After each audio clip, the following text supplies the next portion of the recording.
good afternoon, everybody. Thank you for making the time. I think, if you're here at CES on a Thursday afternoon at 3 o'clock, you're a survivor. And perhaps that's a good parallel for a lot of the autonomous vehicle companies that are not only surviving now in this space, but flourishing. So with that quick prelude, I introduce myself. I'm Pete Bigelow, senior reporter at Automotive News in Detroit, where I cover the future of transportation overall and autonomous vehicles in particular, and I host the Shift Mobility podcast. Why don't we do some quick introductions here? I'll ask you to introduce yourselves, and then we'll get rolling. So, Salika, maybe we'll start on your end and come back down this way. Who am I? Good afternoon, everyone. I have been regulating, crafting policy, teaching, writing, and speaking about autonomous vehicles for over 15 years. I say that if anyone in this room is bullish on the future of autonomy, checkmate, I'm more bullish. That's who I am. Hi, everyone. Good afternoon. So my name is Maria Alonso, and I lead our autonomous systems portfolio at the World Economic Forum.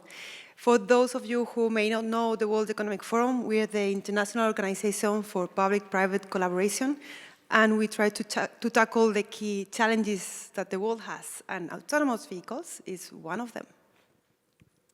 Good afternoon. My name is Anya Denari, and I work with Brunswick Corporation, which is not bowling and billiards, as most people probably think, but in fact, we are today mostly into recreational marine, so boats rather than cars, but a lot of similar parallels. There I lead one of our divisions, Navico Group, and I'm also the Chief Technology Officer for the company. Prior to joining the recreational marine space, I actually ran an ADAS business for an automotive tier 1 supplier, ZF, so a lot of interesting parallels between what we did in auto versus now what we do in marine. And I'm Johan Youngworth, just JJ, my initials, and I'm the EVP for AV at Mobileye, an Israeli company. And we basically deliver with our partners, with the automotive manufacturers and brands, full autonomous solutions, everything from level 2++ to level 3, level 4, and happy to be here. All right, thank you all. The premise of this panel, I think, is that autonomy or automation, and we can quibble about the differences between those two things in a little bit, but that it's finally here. So, JJ, maybe I'm going to start with you. In what way is automation here, and what's kind of the state of the industry here in early 2025? So basically, the future is already here. You just need to look at the right place. If you travel to San Francisco or to Phoenix, Arizona, you arrive there at the airport, you can actually already order an Uber and Waymo, and they're also partnering with Uber partially to actually have an autonomous ride. So basically, level 4, as it's being called, based on SAE levels, is here. You can take the app, order a vehicle, get in. There's no one behind the steering wheel, and that's quite, amazing. How many people have already taken a ride in a full self-driving vehicle without anyone in the behind the steering wheel? Nice. So it's about half, maybe a little less. For all of you which didn't have the hand up, please try it out. It's interesting how quickly actually people trust the technology once they get inside, similar to riding a bus, being on a plane, so that's basically the full autonomy level 4 space. We call our product Mobileye Drive, and we are working with several partners. For example, Volkswagen with the ID. Buzz. It's here at our booth. If you go downstairs to booth 4700. You can see a 4-seater VW ID. Buzz, full self-driving, level 4, and a hold-on mover. And this is also something interesting that there will be different form factors, different use cases, ride-hailing, ride-pooling, ride-sharing, and so on. And then on the automation side, basically you have on the one hand, Tesla FSD or our Mobileye Supervision product in several brands, about 300,000 vehicles now out there, where it's a hands-off product, and Tesla FSD. I actually rented such a vehicle here while I'm here, and you can basically just type in a destination. The vehicle, drives you from A to B. The same with our Mobilize Supervision product, and the difference is that you have to be engaged. You need to have eyes on the road. Perhaps in similar fashion, is that what's going on in the recreational marine space? And there's some interesting parallels you mentioned, so eager to hear about that. So definitely interesting parallels, also quite a few differences, as you would imagine. The recreational marine space from a size and scale is obviously very significantly different to automotive. And really it is, by definition, something that people do in their leisure time and they enjoy driving about. And so the use cases and the consumer needs are a little bit different, right? It's people enjoy being out in the water, they enjoy driving their boat. What they don't enjoy, however, is things like docking a boat or undocking a boat. And so as we had thought through what are the biggest pain points and the biggest consumer needs, it's really been focused on those aspects, docking and undocking, as well as some of those other solutions. There's a variety of, I'll call them advanced driver assist functionality that has been around in the space for a time, with things like joystick and Skyhook and autopilot and stuff like that, but the fully autonomous docking and undocking is relatively new. And there's definitely differences in terms of the sensors that are being used, in terms of the degrees of freedom that a boat has, 6 degrees of freedom, no solid surface like a road, no lane markings, people coming from every different direction. So a lot of differences, but a lot of the core technologies can be used and adapted for the recreational marine space. And as I say, it's really around making the experience less stressful and more enjoyable, so that we can get the consumers out there on the water enjoying their time a little more. Maria and Salika, we have the industry perspective here. From your perspective, how's 2025 looking? Does this shape up as a year to be optimistic about the future of automation and autonomy? I would say I really much agree with what JJ was saying. We've got it here, and that's also a little bit what the title of the panel, Autonomy, is here. I would, other than what JJ was saying regarding the robotaxis, I would add other use cases where we already today see a lot of autonomy, and that would be in enclosed spaces. So when we think about mining, construction, some of these logistics facilities, which also have quite some autonomy in their vehicles, we should not forget those use cases, because at the end of the day, they're the most suitable for autonomy. And that's where we already today see higher and higher levels of autonomy. The other use case that has not been mentioned, and I think it's important to mention, is when we think about trucking. And there, here in the US, it's expected that in 2025, it will be a very relevant year for taking that driver outside of the vehicle and starting with those trucking use cases, which also have quite some societal value when we think that there are a lot of truck drivers that lose their lives on the road. It's very long, very tedious hours behind the steering wheel. And also when we think about their families, right? It's very hard to be going, for those that are doing long haul, to be weeks and weeks away from their beloved ones. So I think those are use cases we should not forget when we think about 2025 and the power of vehicle autonomy. And Salika, I know that we've talked a bit about some of the optimism, but it comes with an asterisk of some sort. Absolutely. I think there needs to be a little perspective when we talk about the future. Sort of where are we coming from? In 2010, when I was trying to create a proving ground in New Jersey as the chief operating officer of the state's Motor Vehicle Commission, I couldn't get buy-in from the governor because their policy people felt it was a detriment to higher office for any politician to allow widespread use of autonomous vehicles on the roadway. In 2016, when I was the senior advisor at Federal Motor Carrier in USDOT, we were pulling teeth even to get the trucking industry to accept ADAS. So a perspective of where we were. Today it is different. I can get in a Waymo, I can get in lots of other autonomous vehicle companies that are testing across the country. To JJ's point, we have a company that, if they want to say they're winning now, 150,000 rides, paid rides every week in America. it does feel sort of like the future is here, but I have to say absolutely asterisks. There are communities that don't have that opportunity. There's infrastructure that doesn't allow you to move in those capacities. We have regulation and policies because we have this patchwork of legislation across America that makes some states wide open and what I've always referred to as the Wild West, and others that are, I'm not so sure I want you to try this. From a trucking perspective, having been the director of field for the United States for the movement of all large trucks and buses, absolutely it makes sense that if any place we allow full autonomy is in the movement of our goods. We don't have enough truck drivers.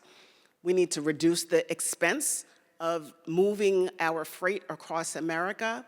But again, the infrastructure doesn't always exist in every place to make that possible, and regulation is an impediment to it. So future's here, but a little bit asterisk. This is a perfect time to ask. I think regulation has been viewed as an impediment, but maybe one of the reasons we see optimism today is because President-elect Musk is going to bring in lots of tailwinds. So, on a serious note, like, what's expected here in the next 4 years from a regulatory perspective, and what's needed too? Maria, can you give us a 30,000-foot view on that? So I would say when we're thinking about the upcoming administration, we're hearing that vehicle autonomy is going to be pretty much something on the that will be more and more positively perceived. One thing that we need to do is what we were talking now about, which is that patchwork of regulations. It doesn't help anyone. It doesn't help the companies trying to deploy these vehicles, but it doesn't help the regulators either. So municipalities, cities, states, they don't really have the capabilities. How should they be able to regulate in individual cases? So it's not just that we're thinking, no, it's because of the private sector goods. No, it's for the public sector too. But one thing that we should keep in mind as these federal regulations seem to be coming in the coming months, or in the coming years, in these 4 years at least, is that we need to ensure that safety is still guaranteed. So we should not compromise on safety. And this is something that should be very important as the new government puts more and more emphasis on vehicle autonomy. Yes, to federal regulations, but how to make sure that we are not compromising on safety. If we compromise on safety, the public will not trust, and for good reasons. So we need to avoid that. I was curious how regulation plays into the idea of public trust. And from an industry perspective, how do you think about building customer trust, public trust? So, I mean, looking at Europe, for example, because there some regulation does exist, and Germany actually was, I think, one of the first countries a few years ago to have an AV law, basically an act out there, and then followed by a regulation, and very clearly described in terms of, meeting at least, human driver safety level. Now they left that open, how to prove that. If you take mean time between crashes, mean time between failures, or mean time between incidents, human drivers are somewhere in the 500,000 miles range or so. And then depends on, now urban versus highway and other areas. And it's interesting, but I think this is something basically which is, like a minimum requirement, and then also requirement for like technical, teleassist operation center, that there are some, operators which can help the vehicle out in case it can no longer let's say, continue on the road, being it because the traffic lights are out and, the intersection is directed by a police officer or so, and maybe that's not, let's say, clear yet how to exactly interpret, let's say, the movements by hand or so. So there are certain situations, and we know this today. I mean, we see it with Waymo, with others, that basically having a teleassist center, human operators, this is a good thing to have. And I think, having, let's say, topics like these clearly in the regulation, then it's also a framework that everyone has to follow, basically, these rules. and making sure that the operation is set up and it's not like voluntary and, you know, some operators do, some do not. Anya, what does that look like in the recreational marine space? It's Yeah, so interesting, but it sounds very familiar. Yeah, but certainly a little different in recreational marine in terms of level of regulation. We do, of course, have Coast Guard regulations. They tend to apply to things like flotation and that kind of thing. We also have some pretty good involved standards committees that are really working to understand what the future of the technology can be and how we can implement it safely. To your point, it's really important that even though something like ISO 26262 is not regulated in the marine space, we absolutely have to be sure that everything that we do is done safely, and we have the appropriate SOTF as well as functional safety. I would say one other thing in terms of kind of building that public trust that you mentioned would really be around ensuring that the customers know that they can rely on the company that's delivering the solutions, and that they understand the validation and they can visualize what's actually happening in a marine vessel. So something like visualizing what is actually happening is probably more important in marine to kind of build that trust and help the consumers know that they can feel safe to hand off control of the vessel to the boat itself instead of the operator. Can I just build on that a little bit? I have this phrase, I'm sure other people have used it before. Politics is who's driving the vehicle, and policy or regulation is the map that you use to go where you want to go. President Trump is the politics. He might be driving, but President Musk is in charge of the map, but he's writing the map while they're in the car driving. That's literally how this policy will move. The point of it is, as long as he's drawing it in a way that makes the driver happy, we're all good. But at any point, the driver doesn't like the drawing and wants to take their own direction, that's what will happen.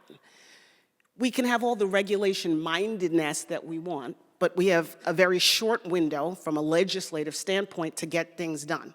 Technically 2 years until, if passed as prologue, we will no longer have a Republican Congress. So what happens in this finite period of time? And I can tell you, as someone who was drafting regulation in the same scenario 8 years ago, the Trump administration is wiser for the experience. We probably won't have long, drawn-out rulemaking processes.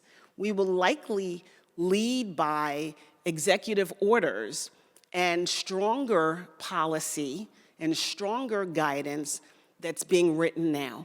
They have so little time to get done. If anybody knows what rulemaking's like in the federal government, it's, years of comments. And they are on the road going around and speaking to people in different communities to see what they think. You'll never get anything done like that. And Musk doesn't have the temperament to wait that long. So other things will have to happen in this time frame, which means he's going to be given the latitude to just do it and ask for forgiveness later. I'm curious from a industry perspective, and maybe Maria, you can chime in here or not, but what happens in the government is part of the equation here. But I think as we saw with Cruise, it's not the only part of the equation. And when you think about public trust and what's really happening in the real world, we have this optimism, yet perhaps it's fragile, and that's one thing learned from the Cruise crash. I'm curious how you see safety playing into this discussion of building trust and transparency. I would say there are two things when it comes to safety. One of them is perceived safety, which is the one that people believe, how people believe the cars are operating. And the other one is real safety. So at the end of the day, we first need to make sure that we do offer safety, and we need to prove it. And that will be the thing that will change and will make that perceived safety a reality. And I would say this is the same as with any relationship. This time it's a relationship between a vehicle and a human, but when we're having relationships between all of us, we need to prove that we can trust the other person. So we need to first prove that it's really safer, or as safe as a human at the very least. And that reality will be the cornerstone to really make sure that we are having that perceived safety also aligned with that real safety. I feel like 10 years ago, we would start talking about the trolley problem right here. But the discussion has matured on safety, and yet, there's still a question as to, what is safety? How safe is safe enough? What are the right ways to think about that? JJ, how has that discussion evolved? I mean, if you think about, let's say, today's state of the art, yeah, especially also from a sensors perspective, you have surround cameras, 13 cameras, for example, in our case. You have surround imaging radars, radar technology, also a very proven technology. And we have developed actually some very specific imaging radars with very high resolution, which basically do not require specific sensor cleaning. They don't have any moving parts. They're very robust. And like the front imaging radar, 1,536 virtual channels. The sides and the rear imaging radars, 384 virtual channels. So you get a very rich point cloud. So you have surround CV or computer vision. You have surround imaging radars. And then in addition, you have the LiDAR belt with long range and short range LiDARs.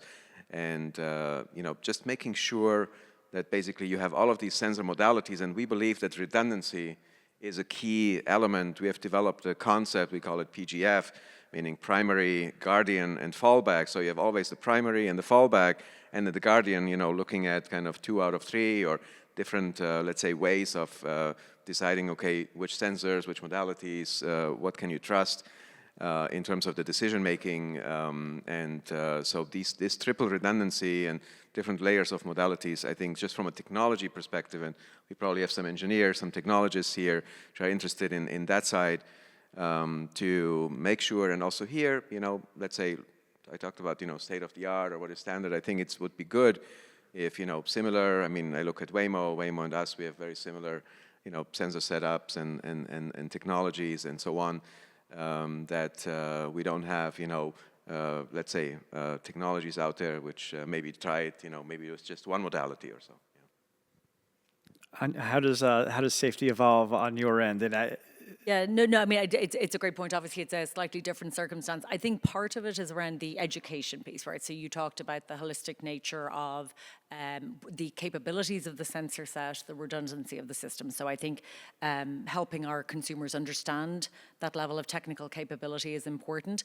I think in the recreational marine space, we are advantaged from all the progress that automotive and other industries have made, so that consumers are starting to feel a little bit more comfortable with these types of solutions and knowing that the technology exists and that it is okay to take your eyes off and your hands off. So that's another aspect too. I will also say in the recreational marine space, we're starting with these use cases that are the biggest pain points, so docking and undocking. Those are, well, by definition, docking is a controlled collision. So what we are doing is it's a low-speed maneuver, it's short distances, and so it's a space where it's relatively easy to get the consumer to feel like it is safe, because it is relatively low speed, it is relatively short distance. And so with all of the learnings that they've gotten from other industries and understanding of the capabilities, the visualization of what's going on, I think all of those things really play into helping the consumer really feel like it is safe. Maria, is there a parallel there with self-parking in the driving space, and how have consumers adopted use of self-parking or not yet? I think, at least for me, parking is the worst part of driving. And I believe that among all of us in the room, I'm not the only one, right? But so we do have already today what, in my view, because I hate parking, is the best use case when it comes to some automated technologies in the vehicles. One thing which we need to still take into account is that some people do not use those parking capabilities. And it may be because they don't understand how they're being used. And I think this is where making sure that we've got very good HMI, very good interaction between the vehicle and the driver is paramount to leverage already today those parking capabilities in our cars, and also to prepare ourselves to realize that the car does much more than just, much more than an engine. It's really helping us do many more things. It's a good way of understanding that the car does much more, even if for the trust issue for me is completely different, because then there's no speed, and even if you collide with something, it's horrible for the car, so be well insured if you don't trust it, but it's going to work well. So in that sense, for the trust issue, you don't fear that possibility of something happening, but from the functionality perspective, I think it's very important.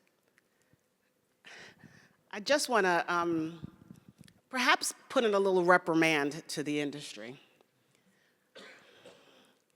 It's really, really hard for the customer, the driver who wants to sit in the back seat now, to take us seriously when one company says, you only need a camera. Cameras are good enough. Another company is going to say, I need a suite of sensors. I'm going to give you another example. There are certain airlines that we consider budget airlines. We're not so sure about their maintenance, and some of us won't take certain airlines because we just don't feel as comfortable getting in those machines. It will be the same with autonomous vehicles if we don't get to a point where, as a society, we can have some standard level of, this apple will feed you.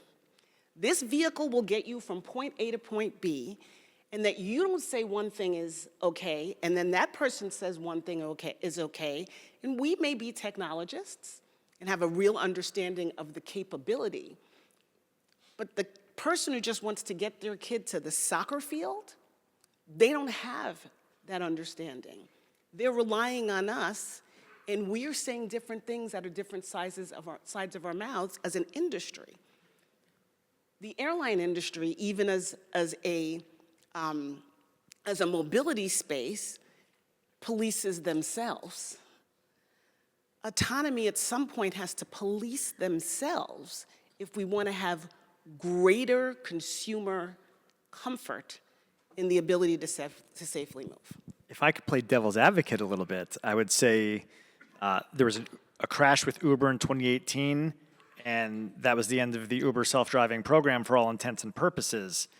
We have a crash with Cruise that ends Cruise for all intents and purposes. So, in effect, is the industry policing itself at this point? So that's really a financial decision at that point, right? We have had, if we think, I'm in my 50s, we have a long enough lead time looking at aviation to say when we weren't as policing as we should, airlines struggled. They lost billions of dollars. Some of them went out of business. And the more they got on top of each other in terms of maintenance, in terms of standards, consolidation, we're better off, despite what's happened lately, we're still better off for it in terms of aviation. We're going to have to get there in autonomy as well. I want to take it back because I know our time is starting to run a little low. I wanted to address artificial intelligence advances in this automated space. And I'm curious, have the rapid advances we've seen in the last 2.5 years improved safety, improved capabilities? Have those led us to this moment where now we're seeing proliferation of self-driving, automated driving technologies? Yeah, so I can start with this, certainly. I mean, AI is here and it's here to stay, and I have to say it's a combination of compute capabilities, looking at the SoCs of today with all the hardware accelerations, with transformers, and so on. So this is definitely a blessing, and there are different, modes and let's say types of AI. We have, built our technology on a compound AI system, meaning there are bits and pieces which are, end-to-end AI, and also combining it with redundancy. So that means even within vision, there are, let's say, geometry-based, appearance-based, and different, let's say, modes and modalities, and then augmented with an end-to-end AI model. Also, for example, fusion and fusing of map and mapless, basically, prioritizing, between what you have from the map and what you see in reality. If there's like a new construction which just showed up and it's not in the map, still making the right decisions and so on. So it's actually great to have these AI models with good training. And also, if you think about, just sign recognition, lane marks recognition, other things, this is all already now over the years completely moved to AI-based technologies based on training data, and this is just the standard today. Yeah, I mean, similar in the marine space, we're using all the same technologies, all the same things, both in terms of helping us to drive product development faster and more efficiently, using synthetic data, a lot more use of simulation, as well as in the product itself, using it for path planning and various different things. So definitely really helpful, both in product development, in the product itself, and I'll even say in the broader consumer experience in terms of things like predictive maintenance once the vessel or the vehicle is in the field, in terms of better serviceability, better engagement with a dealer or whoever it is. So really throughout the entire every touch point of a vessel or a vehicle ownership, AI is playing a very significant and fastly growing role. Back to this idea of trust, right? Like, how do you communicate the performance and limitations of AI, not just to consumers, but to the stakeholders that we've mentioned before, to government, city transportation planners, or the Coast Guard in your case? How do you really inform that audience, as a leader in the technology?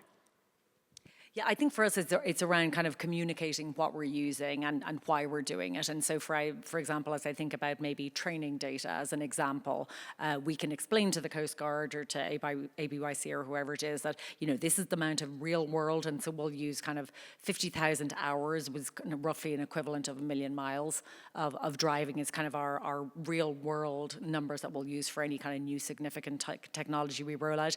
But then we're able to explain to them that all of these additional use cases we can gather via simulation that might be really hard for us to find. And so we're able to explain to these regulatory authorities how the end product is a lot safer because of the use of AI in our development processes. Does anyone in the audience have a question or two? We may take a question at some point here, but while you mull that over real quick, Maria, I'm curious, we see Waymo deployed on big picture in San Francisco, Phoenix, Los Angeles. They're planning to have robotaxis in Austin and Atlanta. Zoox vehicles are right outside the convention center here testing. They seem like they're on the verge of starting service. That gives us a very North American perspective. I'm curious, can you fill us in on what's going on around the globe, and how do you see that evolving here in 2025, so we'll know what we'll be talking about at CES 2026? I would say the US is really at the forefront when we think about these deployments, together with China. And one of the reasons why the two countries are going to, in my view, continue being at the forefront is because it's a race. It's a race, US against China, in vehicle autonomy. So when thinking about the world and what we're seeing, how we're seeing this move forwards, I believe that both China and the US will still be at the forefront. When we think about other regions, such as Europe, we are going, and I'm based in Europe, it's going to take longer. It's going to take longer because, among other things, the big technology players that are already today deploying at larger and larger scales are not in Europe. So it takes some time to really go into a new geography. And then there's all the regulation to make sure that it also works. And we were talking before about the patchwork of regulations in the US, but in Europe, it can be even worse, right? So we have, it's better per country than it is per country in the US, but if we think about the entirety of Europe, it has so many countries, and they need to first get aligned on that. Another region that I think is important to not forget is the Middle East. The technologies that will be implemented there will likely be either the US ones or the Chinese ones, But keeping in mind that the Middle East is very eager to have these technologies. We see that in the UAE and in Saudi Arabia especially. And we will continue seeing them in how they're going to start deploying these technologies. So I would say that's a little bit of what I see outside of the US. Salika, can you piggyback on that a little bit? What does the state of autonomy here in the US say? How does it relate to America's ability to innovate overall, compete globally?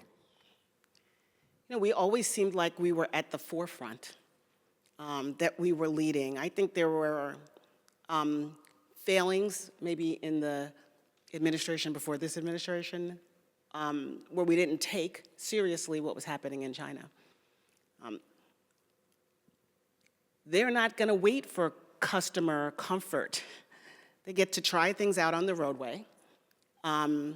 Regions where they have to move people. And one of the things that I always like to impart when I speak is, on a global basis, if you think about the average age of someone in America being almost 40, the average age of someone in a lot of Asian countries being in their late 40s, the average age of someone on the continent is 19. We talk about the future of mobility and where influence can take place to really radically change what's happening in countries. It will start probably in places like West Africa and East Africa, where they are eager to join the race of what is happening. Now, of course, they don't have the kind of infrastructure that America has, or the dollars or ability to push technology like China. America still wants to be number one, and jokingly talking about President Musk or Vice President Musk, you have the ear of the incoming President of the United States with someone who understands as deep as possible the possibilities for the future of this technology, that it will give us as a country, I think, a significant runway over the next few years that may catapult us to the top of the heap and into first place. Kind of as we close down in our final minutes here, I think about the future being here, thinking about what's going on overseas. JJ, Supervision is deployed in China. So what is that consumer getting from Mobileye, and what do you see in that market right now? Yeah, clearly a lot of competition, even stronger than in the US or in Europe. And it's just like an openness. I mean, you see the eagerness of consumers, of customers, so huge expectations, that they can just get in the car, drive from A to B, or take a ride from A to B. So in terms of this, openness and also the customer expectations being really high, that's very different. But I have to say, overall, I mean, what excites me is, to offer, really inclusive mobility to everyone, to all. Also to people with visual impairment who really complain about, being rejected by, drivers because they're harder to be found. They cannot wave. They cannot, let's say, read the license plate, find the right car. So, or have a service dog and the driver rejects that and so on. And then, of course, you look at the shuttle, the HOLON shuttle, for example, at our booth, has a low floor, a ramp, basically offering mobility to people in wheelchairs. And I have to say, getting that freedom and not just time back, but also that freedom to go from A to B, not depend on other humans, not depend on other people, this is actually something where a lot of people are just looking forward to that. Yeah. Speaking of giving people some freedom, giving people 6 degrees of freedom, yes, right? Exactly, yeah. No, but I think it's a great point. I think what's really going to drive the future of autonomy is fulfilling consumer needs. And I think you talked about some of those needs in the on-road space. Likewise, in the off-road space, that's really what this is about, is we want to drive the adoption because we are fulfilling consumer needs. Ultimately, at the end of the day, our goal as an organization is to get more people into recreational marine. We do that by making it more accessible, by making it more intuitive, and by making it easier. And so that's really how we think about what can the role of autonomy be in driving that broader adoption to get more people out there enjoying the water, which is ultimately our goal. All right. Maria, I believe the final word of the panel belongs to you. Give us your thoughts on the road ahead. Final words on the road ahead, in my view, is to make sure that we are still keeping safety in mind. It has a lot of benefits, some of them as inclusivity, thinking about the elderly population, but collaboration and safety should still be at the forefront as we continue this vehicle autonomy conversation. All right. I'll apologize for asking for questions and then not getting to them, but terrific conversation. How about a hand for the panel?